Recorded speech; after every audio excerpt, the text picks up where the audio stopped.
Hello everyone, स्वागत है आप सभी का स्टडी राइज यूट्यूब चैनल पर। तो जैसा कि आप सभी जानते हैं, हमारी यूपी टीजीटी पीजीटी राजनीति शास्त्र की क्लासेस चल रही हैं। ये है आज का हमारा टेस्ट नंबर 2। इससे पहले फर्स्ट वाला हो चुका है। जिसने वह नहीं देखा तो प्लेलिस्ट में जाकर देख सकते हैं। जो आज का टेस्ट है ये है 2 और इसमें टोटल क्वेश्चन है ये 20 हैं। कितने हैं? 20। ठीक है, टोटल क्वेश्चन है 20 और एक तरह से रिवीजन टेस्ट है। तो चलिए फिर वीडियो स्टार्ट करते हैं और देखते हैं आपके 20 क्वेश्चन में से कितने सही जाते हैं। ठीक है, तो ईमानदारी से बताइएगा आपके 20 क्वेश्चन में से कितने सही गए हैं। और वीडियो स्टार्ट करने से पहले जो भी बच्चा चैनल पर पहली बार आया है तो चैनल को ज़रूर सब्सक्राइब करें, साथ ही साथ बेल आइकन को भी प्रेस कर लें। जब भी वीडियो अपलोड की जाएगी तो आपके पास नोटिफिकेशन आ जाएगा। तो चलिए फिर वीडियो स्टार्ट करते हैं। तो इसके साथ साथ हमारी पीजीटी समाजशास्त्र और हिंदी की भी क्लासेस चल रही हैं। जो भी बच्चा इनकी तैयारी कर रहा है तो हमारे यूट्यूब चैनल से ज़रूर जुड़े। तो क्वेश्चन नंबर 1 है, नागरिकता की अवधारणा में किसने गुलामों को बाहर रखा है? तो प्लेटो है, अरस्तु है, हॉब्स है या फिर ऑस्टिन है। तो बताइएगा नागरिकता की अवधारणा में किसने गुलामों को बाहर रखा है। तो देखो इसमें जो सही है ये हो जाएगा ऑप्शन नंबर बी। आंसर इसमें राइट आंसर होगा, यानी कि फर्स्ट का ऑप्शन नंबर बी इसमें सही आंसर हो जाएगा।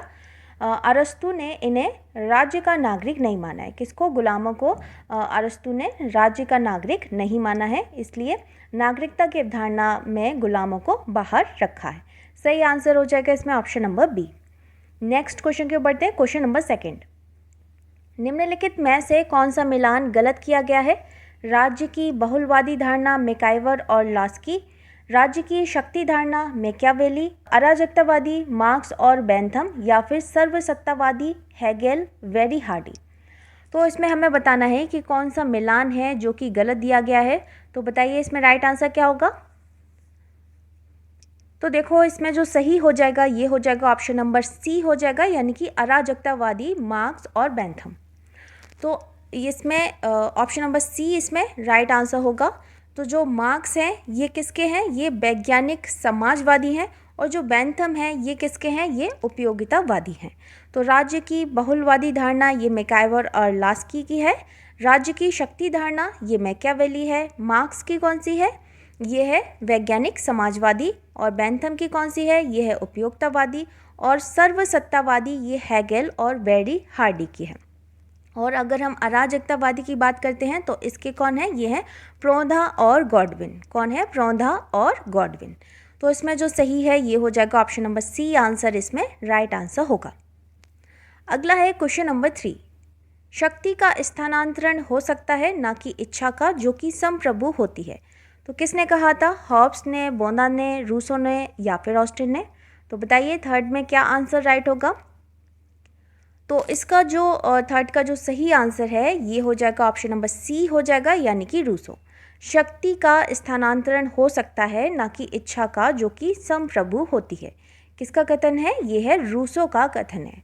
इनकी प्रसिद्ध पुस्तक की बात करते हैं तो कौन सी है रूसो की? सामाजिक समझौता है, इमाइल है, discourses on heart of science है। ठीक है, इनकी काफ़ी सारी पुस्तकें हैं। तो इसमें जो सही है ये हो जाएगा ऑप्शन नंबर सी। आंसर इसमें राइट आंसर होगा। नेक्स्ट क्वेश्चन के बढ़ते हैं। क्वेश्चन नंबर 4, प्लेटो ने समर्थन किया। तो बताइए किसका किया है? न्याय का सार्वभौमिक सिद्धांत, न्याय का शुद्ध विधिक सिद्धांत, न्याय का तात्विक सिद्धांत या फिर न्याय का उपयुक्त सभी सिद्धांत। तो अगर हम प्लेटो की बात करते हैं तो पहले तो आप बताइए इसमें राइट आंसर क्या होगा। तो देखो प्लेटो ने जो समर्थन किया है ये इसका किया है, तो ये किया है न्याय का तात्विक सिद्धांत का। किसका किया है? न्याय का तात्विक सिद्धांत। तो फोर्थ का जो सही है ये हो जाएगा ऑप्शन नंबर सी। आंसर इसमें राइट आंसर होगा। अच्छा, अगला है क्वेश्चन नंबर 5, राज्य एक आवश्यक बुराई है यह कथन है समाजवादियों का, साम्यवादियों का, लोकतांत्रिक समाजवादियों का या फिर व्यक्तिवादियों का। तो राज्य एक आवश्यक बुराई है यह कथन किसका है? तो ये जो कथन है ये हो जाएगा ऑप्शन नंबर डी। आंसर इसमें राइट आंसर होगा, यानी कि व्यक्तिवादियों का। किसका कथन है? ऑप्शन नंबर डी, व्यक्तिवादियों का। राज्य एक आवश्यक बुराई है यह कथन किसका है? व्यक्तिवादियों का कथन है। सही आंसर है इसमें ऑप्शन नंबर डी। 5 का हो जाएगा ऑप्शन नंबर डी। अगला है क्वेश्चन नंबर 6, नव उदारवाद के प्रवर्तक कौन थे? तो दुर्खीम, नोजिक, रॉल्स या फिर उपयुक्त सभी। तो नव उदारवाद के प्रवर्तक कौन थे? तो इसमें जो सही है 6 का जो राइट आंसर है ये है ऑप्शन नंबर बी, नोजिक। कौन थे? ऑप्शन नंबर बी, नोजिक इसमें राइट आंसर होगा। नव उदारवाद के प्रवर्तक कौन थे? Option number B, Nozick. अगले प्रश्न की ओर बढ़ते हैं। क्वेश्चन नंबर 7, निम्नांकित में से कौन सा गांधी की राजनीति के प्रतिरूप मॉडल का लक्षण नहीं है? तो नीति आचार, धर्म, मानवता या फिर सत्ता। तो राजनीति गांधी की राजनीति के प्रतिरूप मॉडल का लक्षण नहीं है। तो बताइए 6 का आंसर क्या होगा? तो देखो जो 6 का आंसर है ये हो जाएगा ऑप्शन नंबर डी हो जाएगा, यानी कि सत्ता। क्या है? ऑप्शन नंबर डी इसमें राइट आंसर है, सत्ता। तो गांधी जी सत्ता के राजनीति के विरोधी थे। वे राजनीति को मानवता की सेवा का आधार बनाना चाहते थे और धर्म को राजनीति के साथ मिलाने का गांधी जी का उद्देश्य राजनीति के नैतिक आधार को पुष्ट करना था। ठीक है, तो इसमें और तो 3 ठीक है, लेकिन हमसे क्या पूछा था? नहीं है, कौन सा लक्षण नहीं है? ये हो जाएगा ऑप्शन नंबर डी आंसर इसमें राइट आंसर होगा। नेक्स्ट है क्वेश्चन नंबर 8, नाजीवाद का जनक था या थी? तो कौन था? इंदिरा गांधी, मुसोलिनी, हिटलर या फिर लेनिन? तो क्या होगा 8 का राइट आंसर? ये हो जाएगा ऑप्शन नंबर सी हो जाएगा, यानी कि हिटलर। कौन था? Option number C, Hitler. नाजीवाद का जनक कौन था? हिटलर। अच्छा, अगला है क्वेश्चन नंबर 9, लोकतंत्र शासन का विकृत स्वरूप है किसका कथन है? प्लेटो का है, गेटल का है, अरस्तु का है या फिर बोधा का है? तो बताइए लोकतंत्र शासन का विकृत स्वरूप है किसका कथन है? तो ये हो जाएगा ऑप्शन नंबर सी हो जाएगा, यानी कि अरस्तु। लोकतंत्र शासन का विकृत स्वरूप है किसका कथन है? तो अरस्तु का कथन है। सी आंसर इसमें राइट आंसर होगा। अगला है क्वेश्चन नंबर 10, निम्न में किसने एक राष्ट्र एक राज्य सिद्धांत की उद्घोषणा की? मैजिनी है, लॉर्ड एक्टन है, कार्ल मार्क्स है या फिर लेनिन है? तो बताइए इसमें किसने एक राष्ट्र एक राज्य सिद्धांत की उद्घोषणा की? तो ये की थी, इसमें जो सही है ये हो जाएगा ऑप्शन नंबर ए आंसर इसमें राइट आंसर होगा, यानी कि मैजिनी ने की थी। किसने की थी? एक राष्ट्र एक राज्य सिद्धांत की उद्घोषणा मैजिनी ने की थी। सही आंसर है इसमें ऑप्शन नंबर ए। अगला है क्वेश्चन नंबर 11, महात्मा गांधी का राजनीतिक गुरु किसे माना जाता है? तो बताइए किसको माना जाता है? तिलक है, गोखले हैं, दादा भाई नौरोजी हैं या फिर इनमें से कोई नहीं? तो महात्मा गांधी जी का जो राजनीतिक गुरु जो माने जाते हैं वे कौन माने जाते हैं? ये माने जाते हैं ऑप्शन नंबर बी, गोखले माने जाते हैं। कौन माने जाते हैं? गोखले।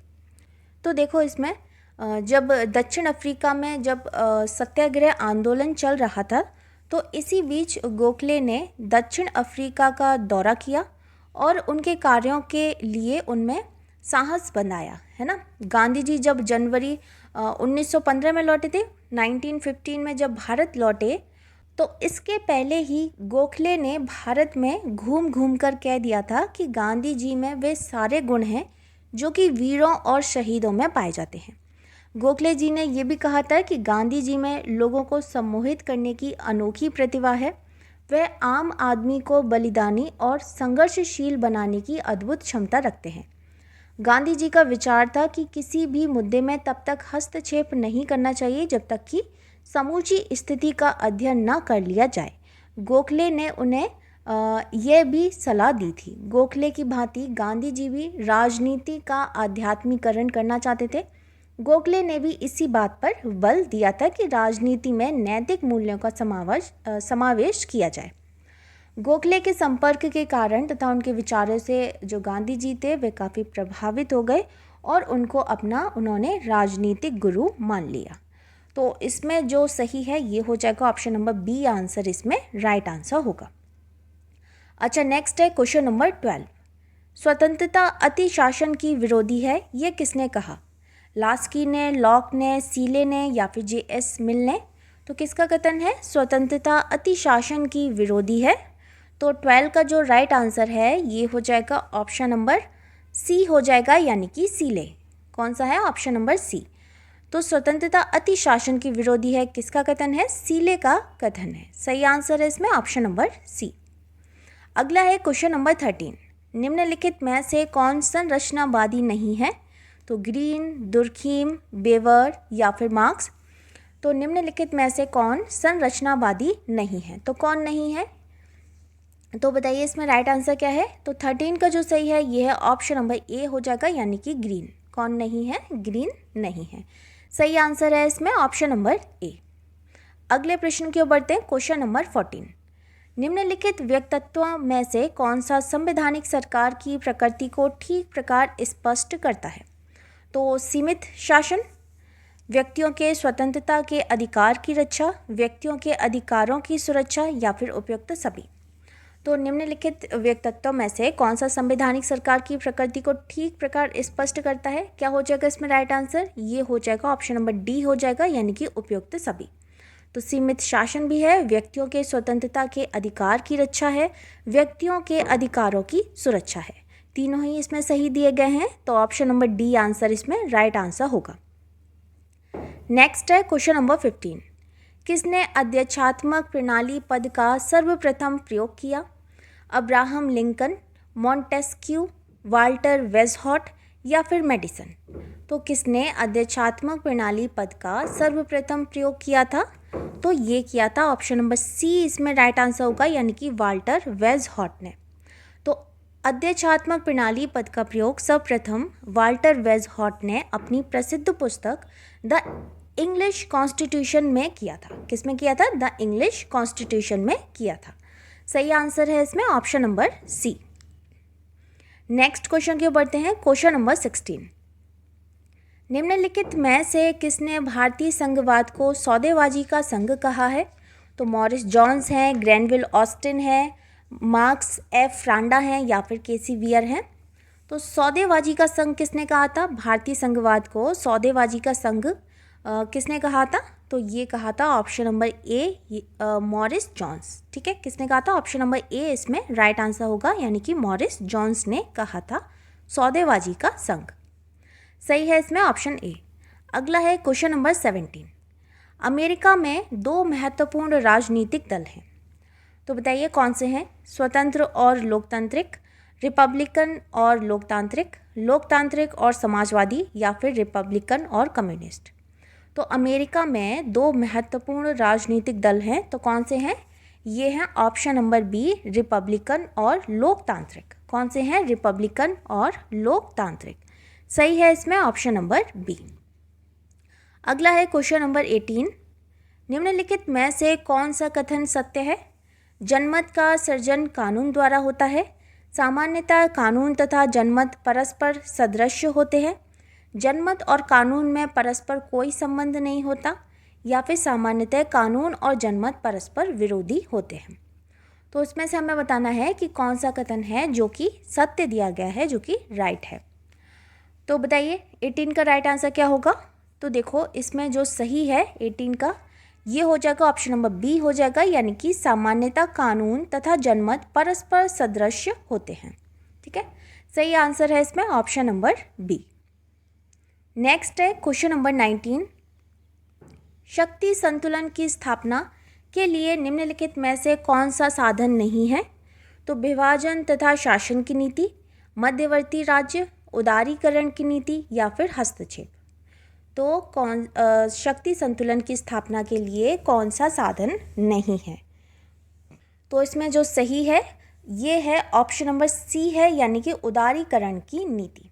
शक्ति संतुलन की स्थापना के लिए निम्नलिखित में से कौन सा साधन नहीं है? तो ये हो जाएगा ऑप्शन नंबर सी आंसर इसमें राइट आंसर होगा। तो उदारीकरण की नीति ये शक्ति संतुलन की स्थापना का साधन नहीं है, जबकि विभाजन तथा शासन की नीति, मध्यवर्ती राज्य तथा हस्तक्षेप राज्यों के मध्य ये शक्ति का संतुलन के साधन है। और इसके अतिरिक्त क्षतिपूर्ति, शस्त्रीकरण तथा मैत्री संध्या भी शक्ति संतुलन के साधन हैं। तो इसमें जो सही है ये हो जाएगा ऑप्शन नंबर सी आंसर इसमें राइट आंसर होगा। अगला है क्वेश्चन नंबर 20 और आज का लास्ट क्वेश्चन है। तो सभी लोग बताएंगे कि 20 में से आपके कितने मार्क्स आए हैं, कमेंट करके ज़रूर बताना। ठीक है, ईमानदारी से बताना 20 में से आपके कितने सही गए हैं। अच्छा, नेक्स्ट है, किसने कहा जब तक मॉर्गेनथौ के सिद्धांत का प्रभाव बना रहेगा तब तक अंतर्राष्ट्रीय राजनीति के वैज्ञानिक अध्ययन में कोई प्रगति संभव नहीं है? हॉफमैन, वेनो वासरमैन, हैंस कार्लसन या फिर क्विंसी राइट। तो किसने कहा था कि जब तक मॉर्गेनथौ के सिद्धांत का प्रभाव बना रहेगा तब तक अंतर्राष्ट्रीय राजनीति के वैज्ञानिक अध्ययन में कोई प्रगति संभव नहीं है? तो इसका 20 का जो राइट आंसर है ये हो जाएगा ऑप्शन नंबर बी, इसमें सही हो जाएगा। क्या है? वेनो वासरमैन। किसका कथन है? वेनो वासरमैन का कथन है। इसमें जो सही है ये है ऑप्शन नंबर बी, इसमें राइट आंसर होगा। तो दोस्तों ये थी आज की वीडियो अगर आपको पसंद आती है तो वीडियो को लाइक कमेंट शेयर ज़रूर करें, और जो भी बच्चा चैनल पर पहली बार आया है तो चैनल को सब्सक्राइब ज़रूर करें, और कमेंट करके ज़रूर बताइएगा कि आपके 20 में से कितने मार्क्स सही आए हैं, यानी 20 में से कितने क्वेश्चन आपने सही किए हैं। तो मिलते हैं नेक्स्ट वीडियो में बहुत जल्द, तब तक के लिए थैंक यू सो मच।